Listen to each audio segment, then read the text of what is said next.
One really important aspect of a relationship that might be overlooked when you're trying to figure out compatibility, how you sleep together. And I'm not talking about sex. Welcome to my Broken to Brave podcast. I'm Donna Barnes.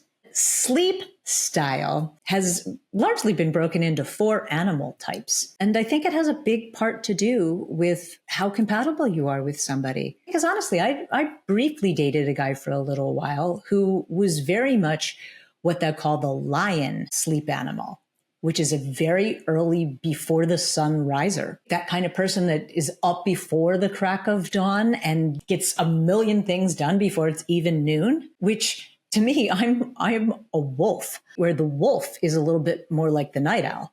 I've always said I'm nocturnal.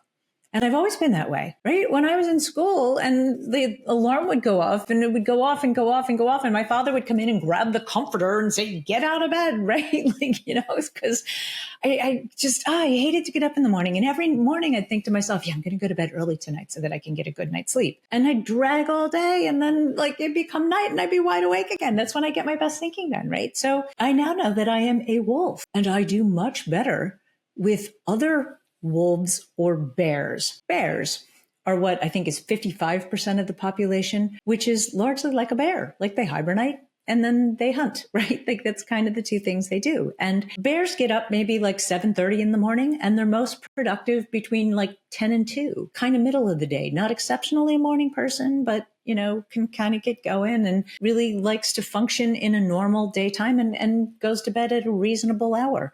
That's the majority of the population. Getting back to my original story, right? For me, who's a night owl, to date somebody who's a lion, who is up before the crack of dawn, we were not a good match. That was a very quick-lived relationship. But at the same time, I did date another night owl.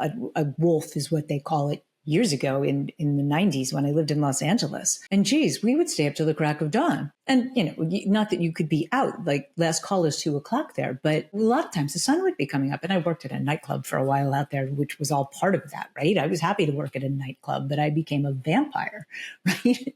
You stay up all night, you sleep most of the day. In the wintertime, the days are short. You don't get to see a whole lot of the day. What I'm trying to make a point of, though, is it matters, right? It matters how well you sleep together. And I mean, absolutely sleep.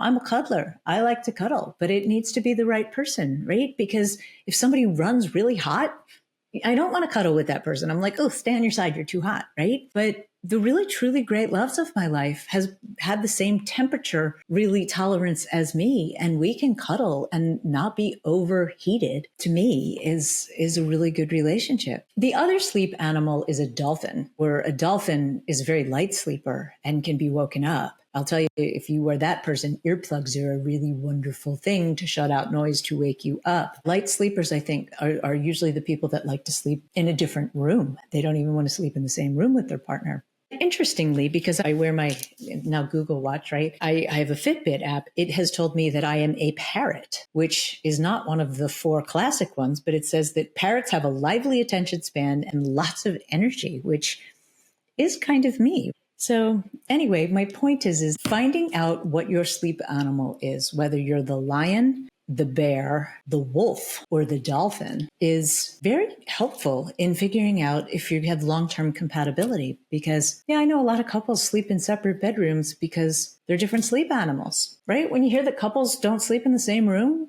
it's because they're different sleep animals. But I promise you, it's the holy grail if you meet somebody who is your same sleep animal and you can sleep well together in the same bed and wake up together. I think is all really part of emotional intimacy in a relationship and really a good quality relationship. So just something to think about. If you really enjoy your partner, but you don't like sleeping in the same bed with them, maybe you're different kind of animals. Just something to consider. If you can identify what your sleep animal is, then maybe you won't be annoyed with your partner if they're just a different sleep animal. I think it's innate in how it's genetic, I guess, right? It's how we're born. Years ago, the girl that lived across the street from me, we were very good friends, but she's 100% a lion. Because she was talking to me one day and she said, I was so annoyed. I went to the gym the other day and they weren't open yet. I had to sit and wait. And I laughed. I was like, Yeah, that has never happened to me, right? Because like I say to everybody, I'm a runner and I used to run at dusk, but just at this point in my life, it's easier to run in the morning. But when I say morning, I mean like 10 a.m. when I've been up since like 7:30 because I need to get up, I need to hydrate, right? I'm not a bounce out of bed and go kind of person, but I'm exceptionally productive later in the day. And yeah, as we speak, it's about 6:30, right? So yes, the end of the day is what's best for me. So I hope you can figure out what your sleep animal is and have better relationships in bed. Leave me your comments. Let me know what you think. And I'm here for coaching.